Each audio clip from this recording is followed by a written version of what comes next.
كما يصطاد الحديد إذا أصابه الماء قيل وما جلاؤها يا رسول الله؟ قال كثرة ذكر الموت وتلاوة القرآن كما قال رسول الله صلى الله عليه وسلم. درود شريف اللهم صل وسلم على سيدنا مولانا محمد صلى الله عليه وسلم.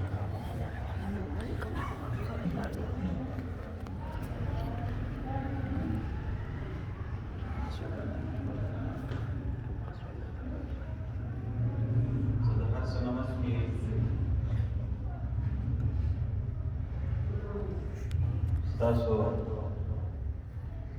د دې محلي خلکو ته د قرآن کریم په مانځ کې د تلاوت کولو بیا د هغې د ختماني مبارکباد الله دې ستاسې منځونه او د تلاوتونه ټول قبول کړي. زموږ د ټولو مؤمنانو منځونه عبادتونه او تلاوتونه د الله په دربار عالي قبول کړي. تاسو خو خوش قسمته دلته یې چې عام طور سره د دې قرآن کریم د تلاوت ختم دا خلک په روژه کې کوي او د روژې په تراویحو کې ختم کول د سنت دي.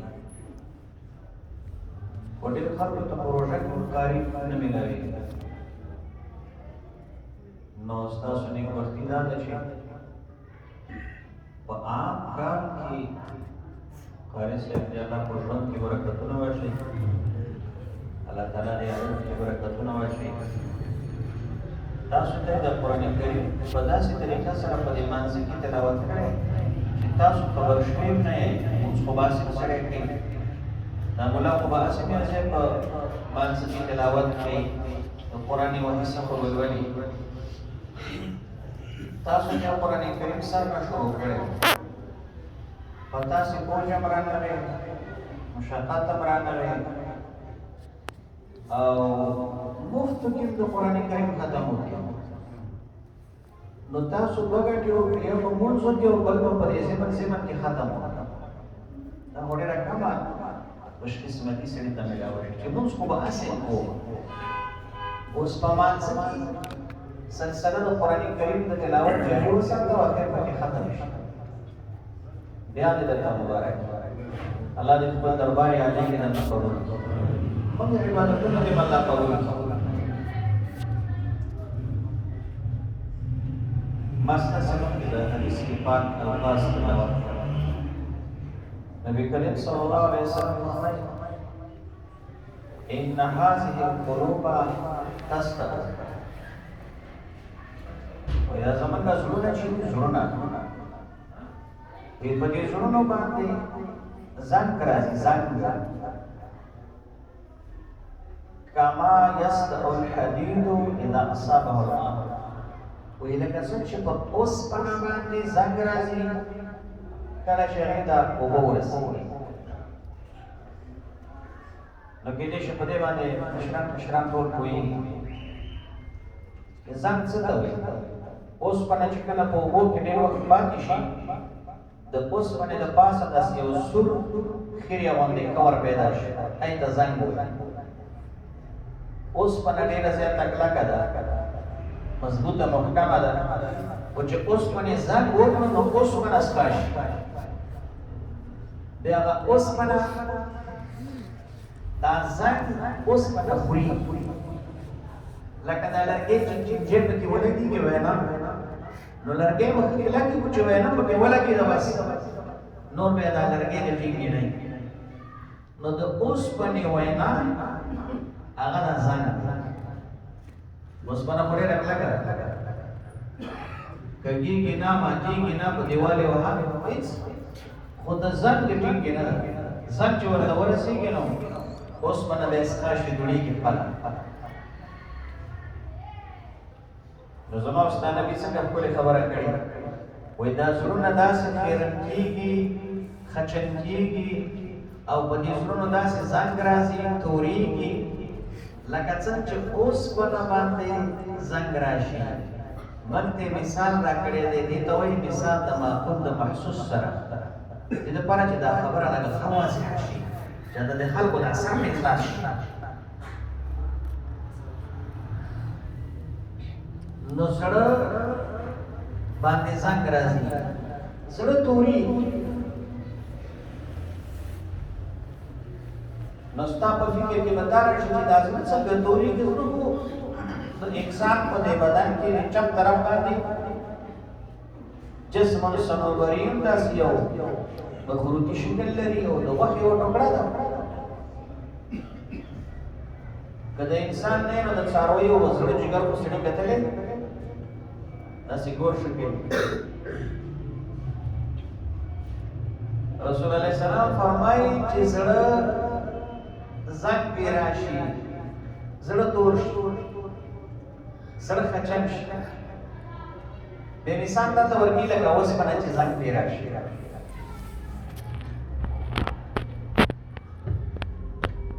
اوس د اوس باندې ځان په نوم پیژنو ځکه چې اوس باندې مستر کو کور نو ځان یې مستر کو زما په مخلوق وایي اوس باندې مستر کو کاری چې ته په ولکه اوس باندې برتای کې وګو او کله چې په دې اوس مناغه سوغه د کور راشي ځان هم بند مستر ګورو او سړی چې کوم شي مستر ګوري نو هغه په دې واضح دی منیا اوس دا هر سړی باندې چې اوس منا ځان شي نو اوس منا بیا بیکار شي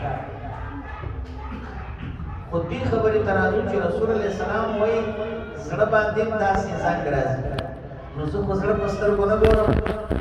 ته زما سره وګورې او زه ستا سره نه ګورم نو چې زړه نه ګورم نو دې دا ځان په څنګه وګورم لکه دې تورېدو څه مطلب دې مطلب څه دی نو ګوري دا زړه چې دې ته دوه قسمه بیماریان دي یو داسې بیماری ده چې ته جسماني بیماری ده لکه ځنې خلک چې دا والونه بند شي هغه زړه ته وینه نه پاس کوي نو بیا به رحمان هسپتال ته ځي او هسپتالونو ته به ځي ټېسټ به دې وکړي چې ستا یو وال بند دی که دوه دي که درې او که تاله به بایپاس رګ دلته کنیکشن کوي فټ کوي څه به کوي دا اوس هغه جسماني بیماري ده خو دا هم خطرناک دی ځکه چې زړه والونه بند شول وینه نه پاس کوي نو زړه اوس خطرناک دا زړه به اوس مړ کېږي سړی چې دی ودرېدو خو ته مړ کېږي که نو انسان ته چې د زړه بیماري ولګېږي الله دې موږ ټول د زړه د بیمارۍ نه وساتي دا ظاهري بیماري ښیمه الله دې د زړه والونه نه بندوي چې د زړه وال دې بند شي نو بیا به دې بلډ پریشر های شي نو بیا به در باندې چپي او حملې راځي نو بیا په دې وخت کې انسان داسې دا مرګ په سترګو ګوري چې حالات خو خراب د زړه بیمار دی نو بیا که د رحمان په هسپتال کې تا ته وایي چې 1 لک روپۍ ټیسټ سینه به درځي که 2 لک روپۍ ټیسټ 3 لکه 5 لکه 6 لکه اپریشن 8 لکه 9 لکه 10 لکه ډاکټر ته واسطه برابرې پیسې به ورکړي ټیسټ به ورکړي د ټیسټ پیسې به ورکړي خوشحاله به او که دا لپاره د تلګ را مخکې کې نو بیا خو به ډاکټر ته لکونه روپۍ ورکړي ورته چې شکرا شکریه دې ادا کوم ډاکټر صاحب ولې ځکه زما دا بیماري ډېره زیاته خطرناکه ده او تاسو زموږ ټیسټونه او دا په اخلاص وکړو ټیم راته وختي کې دا ظاهري بیماري د زړه ده او دې لپاره پر سړی څونه خرچه کوي دا څوک چې زړه بیماران دي خرچې به کوي د زړه په اپریشن باندې پیسې راځي کنه راځي او دې خو وایي سخت پیسې کې راځي اثر باندې چې ستاسو د اپریشن ونشي د سینې نیول سیره او بایپاس چې په باندې باندې نه بدلې کوي او دا سړی چې د زړه بیماری او پیسې کې ورګي خوشاله دي خپای خوشاله پیسې خوشاله دي خود دې وایي چې دا ډاکټر سے خوش هو او ستاسو اپریشن کامیاب کو پیسې بلا پسې کوم چې مریض شي دا ظاهري بیماری ده دا کم دې زړه ته یوه بله بیماري لګېږي هغې ته باطني بیماري روحاني بیماري څه ده؟ هغه دا ده چې دا بدن زړه دې جوړ دی رګونه وینه پاس کوي خو دې زړه کې دننه کوم ایمان دی دا موږ ورته سرمن د مؤمنانو ایمان کو مفسر نه دی ایمان کو ملاسو کې نه دی نیولې ایمان په دلته په زړه کې دی دا موږ چې ماشومان تاسو موافقه د سپینګي ماشومان جمعتونه کې هم استادان ویل چې ایمان څه ته وایي اقرار باللسان تصدیق قلب ورته د ژبه باندې اقرار کې او زړه کې بدننه تصدیق کې یعنی په زړه کې بدننه په دې خبره پوخ یقین جوړي چې الله مې یو شریک نه لري حاجت روا دی مشکل کشا دی زما داسې رب دی زما په دې زړه کې داسې یقین دی داسې توحید دی چې زه داسې یو معبود لرم زه داسې یو رب لرم چې هغه نه مړ کېږي نه سپین ګیری کېږي نه مریض کېږي نه فقیر کېږي نه بې پناه راځي نه جسم دی نه بچو ته ضرورت لري نه ښځې ته نه وزیر ته نه مشیر ته نه سیکرټري ته هېڅ چا ته ضرورت لري واحد لا شریک ذات دی نو د ایمان تعلق کوم ځای سره دی زړه سره دی ایمان چیرته دی یره که تاسو سره ایمان کوم لاس کې نه نیولې د ایمان زړه کې تصدیق بالقلب اوس چې کله د ایمان مرکز دا زړه دی دا موږ چې کوم نیک عملونه کوو منځونه کوو روژې او نور عبادات کوو دا د ایمان په دې زړه کې داسې مثال دی لکه ونه او دا نیک عملونه چې سړی کوي دا داسې مثال دی لکه د ونې میوه لکه ته یو باغ کې ونه وکرې د سیب ونه ده مڼه ده ام دی مالټه کیله نو اوله خو دې کرلي خو بیا دا ونه یو څو کاله وروستو ښایسته میوې نیسي نو یو ونه ده او یو د ونې میوې دي عربۍ کې ونې ته شجره وایي او میوو ته ثمره وایي نو دا ایمان چې کله زړه ته راشي نو ستا په زړه کې د ایمان ونه شنه شوه ستا په دې زړه کې د ایمان لږ جواب راکوئ که نه مضبوطان دی ودانه شو دا چې کله ایمان راغلو ستا په دې زړه کې د ایمان ونه شنه شوه او چې کله بیا ته اوس دا نیک عملونه کې نو دا ستا د دې زړه کې د ایمان ونې میوه نیولې ده ستا په زړه کې د ایمان د توحید یو ونه شنه ده خرما به مې بوټی د بوټي کې داسې مثال دی اوس چې ته نیک عملونه کې منځونه کې روژې تلاوتونه عبادتونه جمع منځونه نو دا ستا د ایمان ونې وراوړه یا تا ته میوه نیولې کوم ایمان چې مضبوطي عملونه مضبوطي کوم ایمان چې کمزوري عمل کمزوري کوم بوټی چې هغې ته ابوخور خټېږي نو میوه یې ښایي خو که په وچ کړس میدان دې کرلې نو اوبه یې څوک نه ورکوي د داڼې میوه بیا خراب تاسو په خبره نه هېروئ نو په زړه کې چې کوم ایمان دی دغه ایمان زړه کې دننه دې زړه ته کله بیماري ولګېږي روحاني بله بیماري نه ښیاله باطني بیماري لګېږي هغه داسې بیماري لګېږي چې د زړه کې دننه توروالی راځي د زړه داسې مثال دی لکه دا شیشه د شیشه صفایي د شیشې ته چې ودرېږي تورې راولوېدلې سي ښکاري کله چې د زړه دا شیشه صفایي و دا هره خبره چې زموږ د قرآن کریم کې ځان ته موضوع ده خو دلته زما قاري صاحب ته ویلي زه مختصره خبره یعنې په دې کې ښه بیان دی چې سورې نور شروع کې نو دا پکې واضح کېږي دا د زړه دا شیشه چې کله صفایي د ایمان صفایي و د شیشه چې صفایي پورې راوړي څه ښکاري که نه که ته اوس دې شیشه باندې داسې بېدبي پاک ته کې تورې خټې راوالې ورغې ته او داسې لږ څه رنګ منګ راوالی ورېږي بیا دې شیشې نه پورې راوړي چې نه ښکاري صفایي ختمه شوه بیا هغه شیشه صفا نه ده نو بیا تا ته اپل او دیپل او ته نیسي څه نه ښکاري شیشه چې نیسي مخ ته نیسي مخ پکې ښکاري نو که په دې شیشه باندې دې یو ګنده غوندې څه ور واچول خټې دې پرې ور واچول نو بیا به د شیشې دا سپین مخ تور شي نو بیا پکې څه نه ښکاري زړه کې دننه ایمان دی دا ایمان چې کله دا داسې ده لکه شیشه کله چې ایمان دې شته او دې سره د الله او د رسول نافرماني نه کوې نو دا زړه شیشه صفا ده ایمان صفا دی ښکلی دی او ښایسته مېوې به دي اعمال به دې ښایسته وي کله که انسان د الله او د رسول نافرمانیانې شروع کړي الله اکبر اوس دا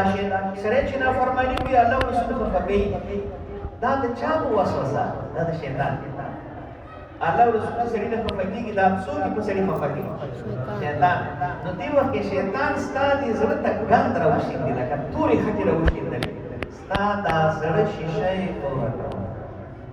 او ګناه چې در باندې شیطان وکړه دې ګناه سره یې دا دې زړه ته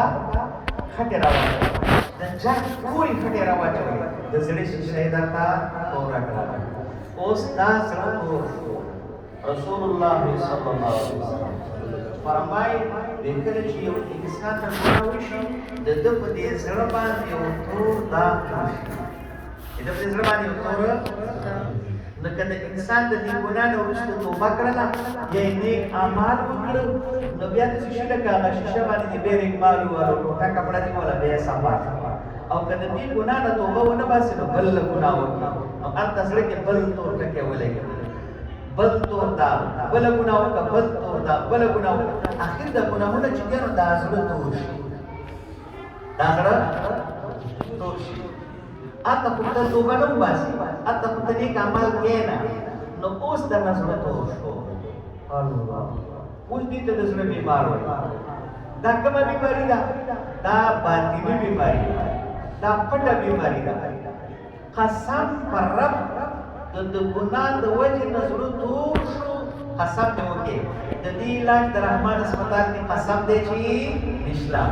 دا په ناټوس کې قسم دی چې دا په پاکستان په یو هسپتال کې قسم دی د دې علاج بله په امریکا کې نشته په برطانیه کې زړه اوس بیمار تور شو خو دلته کېدای شي ستاسو دا خبره لږ نوره واضحه ته به وایې چې په ګناه باندې دا زړه تورېږي ای مشره نو دا ګناه داسې یو بد شي دی چې زړه توروي لږ وړاندې ورځي تاسو کې دا مشران اکثره حج ته بتلي عمرو ته بتلي که نه یې تلي الله ما سره بار بار لاړ الله دې حرمین شریفین بیا کولاو چې حج عمرې ته لاړ شو هلته چې حجر اسود ته تاسو تلي حاجیان صاحبان چې کوم ناست دي د حجر اسود کاڼی مو کتلی د بیت الله شریف په دې ګوټ کې چې کوم کاڼی لګېدلی دی دا حجر اسود کاڼی نوم هم اورېدلی دی دا حجر اسود ته په عربي ده حجر معنا کاڼی اسود معنا تور مشکا شریف حدیث دی دویم طرف رسول الله صلی الله علیه وسلم فرمایي وایي دا کاڼی الله پاک د جنت نه درته راپس کړی د حجر اسود کاڼی کوم ځای راغلی جنت نه په جنت کې تورې تیږې نه وي د جنت هر څه سپین زیبا او سپېڅلي دي جنت کې تور څیزونه هر څه صفا او سپین دي دا کاڼی د جنت نه راغلی نو تور ولې دی حجر اسود معنا تور کاڼی دې داسې پکارو نوم چې حجر ابیض سپین کاڼی هو علما وایي مولا علی قاري رحمت الله علیه مرحات کې وایي حدیث پاک روایت دی وی دا کاڼی چې د جنت نه راغلی و نو سپینو دې ګوټ کې چې کله کېښودل شو فټ شو ګناهګار ورغلم دا ګناهګار یې شونډې او دا ګناهګاره خوله او دا ګناهګارې سترګې او دا مخ ما ته ښکل کې کاڼی مې چې ښکل کې نو زما د ګناه د وجې نه سپین کاڼی تور شو دا کاڼی سپینو خو دا ما ګناهګارو شونډو مې ولګولې ما ګناهګار مخ دې ور ولګول نو زما دا مخ ګناهګار زما دا سترګې خو ټوله ورځ ګناه کوي زما دا ژبه دا ټوله بکواس خبرې کوي د जमा د ګناهونو په وجه سپین کاړې تاسې اوس فیصله وکړئ چې ګناه سپین کاړې تورې نو دا د وخت زړه به درته نه درکوي ستا دا زړه کلک دی که تیږه کلکه تیږه تورېږي نو هر کله چې دا تیږه تورې ګناه پوره بد اثر لري تیږه نو زړه به خود تورې اوس خبره راغونډوم نو د زړه بیماري شوله یوه ښکاره ظاهري بیماري او دویمه باطني روحاني دا زړه چې باطني او روحاني بیماري کېږي دا بیماري په څه باندې راځي دا زړه په څه تورېږي ګناهونه د الله او رسول الله په نافرمانیه دې زړه تورېږي د علاج د دنیا په هسپتالو کې شته او اوس په علاج ته کوم راځي دغه ځای زما او ستا نبی محمد صلی الله علیه وسلم یوه اسانه نسخه ښودلې ده احادیث ما پوره کړې ده یوه ډېره اسانه نسخه اسانه ارزانه پیسې پرې نه ځي قیمت پرې نه لګېږي فیس ته وفیس د ډاکټر پکې نشته بلکې زما د محبوب صلی الله علیه وسلم په نسخه کې دوه خبرې دا دوه خبرې دي او دا دواړه خبرې زده کړه او بیا پرې عمل وکړه دا زړه که د چا باطن دا زړه بیمار شوی وي په ګناهونو نو دا به پاک شي څوک وایي چې پاک به شي رسول الله صلی الله علیه وسلم څوک وایي دا مریض زړه به ښه شي رسول الله صلی الله علیه وسلم صحابه کرام تپوس کوي وما جلاحها یا رسول الله دا زړه کله چې زنګ پرې راشي او زړه چې کله تور شي اللہ تعالیٰ قرآن کریم کے فرمائی بران علا قلوبهم ما كانوا يكسبون وجدي خلق بزرونو باندې چې کوم زنګ راغلی زګه چې دوی خراب کړو کوي ورته قرآن کریم کې الله نور صحابه کرام یا رسول الله ما جلاؤها چې دا زړه می تور شي زړه می رنځور شي زړه می بیمار شي نو د دې علاج څه مهمه خدای چې اوس علاج څه دی نبی علیہ الصلوۃ والسلام ورته آسان خبرې وکړي ډېر آسان مسله ده اول نبی علیہ السلام فرمایي ورته وی کثرت ذکر الموت یا وتلاوت القرآن آسان خبرې وی چې زړه دې په ګناهونو رنځور دی کثرت ذکر الموت مرګ ډېر یادوه مرګ مه هېروه دویم تلاوت القرآن قرآن کریم کی تلاوت آسان ده که دا نسخه ګرانه ده مرګ یې یادوه اوس مرګ څه کوي دی څوک ډېرېور یم څوک ډاکټر یم څوک ډاکټر یم څوک انجینر یم څوک دکاندار یم مرګ یادوه نه چې کله دې دا د دنیا کارونه ټوله ورځ کې وکړه ماسخوتن چې راشي نو چې کله به دې کمبله کې ننوځي قبرستان کې ننوځي دې وخت کې داسې پنځه منټه ذهن کې راوله چې اوس زه وده کېږم او داسې دی چې وده شي بیا د ځان نه خبرې نه یې خبر سړی چې وده شي او پوه وده شي په دې نه دی خو دنیا څو راځه او دغه چې دا څنګه د دې خوب په وخت کې زه په ځان نه یم خبر نو دغسې به یو ورځ راشي زما په دې بدن کې یو روح د الله مې واخلي نو بیا به د دنیا نه یم خبر اوس مې د ځان نه یم خبر بیا به د جهان نه یم خبر لږ به دغه وخت کې تصور که دا مرګ اوس راشي مرګ په چاته څه اعلان نه شي که دا مرګ اوس ناڅاپه سړي ته راشي د مرګ فکر تاسو یې ورکوټې ته د شریک وو د مرګ تصور عجیبه ښایسته نسخه ده حدیث پاک کې راغلی دي نبی کریم صلی الله علیه وسلم یو ځل صحابي ورسره د داسې لاړ او داسې مات توجه مونه ده لکه چې تنګ نبی علیه السلام سره صحابي دی شاګرد دی داسې لاړ او داسې مات چې او داسې مات کې تشه او داسې مات نبی علیه السلام راوچت تیمم ووهلو شاګرد ورته وایي صحابي ورته وایي یا رسول الله څنګه تیمم ووهې په هغه ځای کې ډکې ډکې غوټکې د اوبو دي هغه ځای کې قریب نږدې موږ سره اوبه دي او ته دلته تیمم ووهې په ورشه ته راوتر شو کې که نه نبي علیه الصلاة والسلام خپل شاګرد ته وایي چې دا تیمم څنګه ووهمه چې زما په دا ځان یقین نشته چې هغه د اوبو پورې به زه ژوندی لاړ شم کېدای شي دلته تلارا کې مرشو رسول الله مرګ یا رسول الله مرګ ان اول ته موږ وਹੀ او په نزدیکی به کې دې شته او په پوره ژوند دې لارا کې مرګ بیاس دویم شی چې هغه سره زړه جوړیږي د زړه توروالی ختمېږي هغه کثرت تلاوت کثرت ذکر الموت و تلاوت د قرآن کریم تلاوت د قرآن کریم دا زموږ د رب صفت دی د دې اورېدل د دې تلاوت کول دا د نن زړه نه دی زړه بس زړه صفا کوي چې قرآن کریم لولي هغه زړه صفا کېږي اوس نو ته چې دا څنګه صفا کېږي دا څه دی نه دا څنګه فکر شوی او څنګه شوی لکه څنګه تا توروالي باندې نه پوهېږي او تورېږي اوس چې ته تلاوت کوې زړه به دې ته واپس ویږي خو په دې تصویروالی به نه پوهېږي البته د قرآن کریم دا اورېدل چې په زړه اثر توجه سره قرآن واوري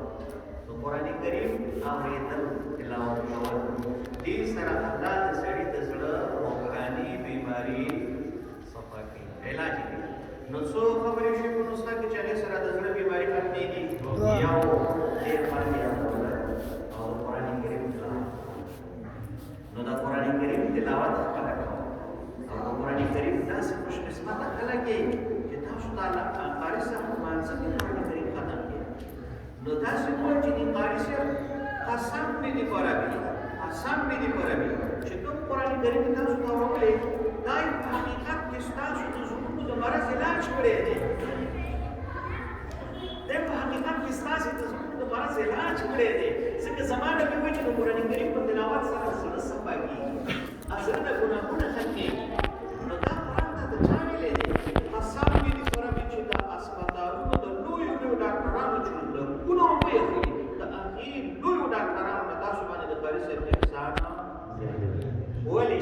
هغه ډاکټر چې دنه پیسې اخلي خو د زړه بیماري هلکه که د زړه بیماري و علاج دې ونشي او دوال دې بند دی او هم وخت دې زړه بند شو خو شی به وشي مړ به شي نو خو هسې مړ کېږي خو د زړه باندې بند دی مړ شو نو څه وکړو دا کومو خلکو چې زړه اپرېشنې کړي دي ورکړي بدل کړي بیا مړه نه شو مړه شو که نه یو د سړی د زړه د بیمارۍ نه مړ شو خو هسې به مړ کېږي پرېشانۍ خبره څنګه نه ده چې هسې به مړ کېږي که دا اپرېشن وکړي بیا به دیوال بند شي که دا ورونه دې بند شي اخر به مړ کېږي د پرېشانۍ خبره نه ده خو که زړه دې په ګناهونو دور شو او زړه یو کرت د الله په خفګان دور شو الله دا زړه په دنیا کې ته ژوندی یې نو هم به خفه یې او دې بیمار زړه سره چې قبر ته راشي نو بیا به خفه یې او چې دې کور زړه سره الله سره قیامت کې رخېږي نو بیا به خفه یې د زړه بیمار چې د چا وارونه باندې په دنیا کې خفه دي چې اپرېشن یې وشو مړ شو کیسه به خلاصه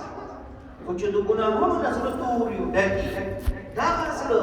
الله دا خو په دنیا کې خفه یې دا خو په قبر کې مړ کېږي درته قیامت کې به د الله مالک سره نه مخ کېږي نو قاري صاحب ستاسو لپاره چې کوم ختم کړی دا ستاسو حوصله افزایي کوم چې تاسو دې ختم کړی تاسو اورېدلی دی الله پاک تعالی کله حقونه ادا کړي چې ربه ما ته دې د مانځه توفیق راکړي چې دلته مې قرآن واورېدو او په حقیقت کې تاسو د خپلو زړونو اپرېشن کړی په دې کال کې د زړونو اپرېشن دی هغه ګناهونه چې موږ ښه دي لکه ځان د اوسپنې پورې الله ته مې امید دی رحمان ته مې امید دی چې هغه به الله پاک زړونو نه نو تاسو په حقیقت کې د قرآن کریم دا ختم داسې وویل چې تاسې په داسې ځان سره فرض کړئ چې باز باندې تېر شوي کال کې د زړونو اپرېشن شوی دی الله ته مرتب امید وساتئ دا عقیده جوړه کړئ چې په زړونو کې به کوم ګناهونه وه هغه به الله د قرآن کریم د دې ختم په برکت هغه زړونه صفا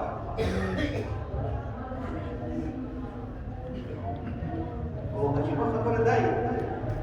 داسې زما یوه ذاتي خبره ذکر کړه چې موږ په اسپتالونو کې چې د ظاهري جسد دپاره د بدن دپاره کله علاج کوو لکونه روپۍ خرڅ قرضونه ورته هغه څوک چې زموږ باطني طبیبان دي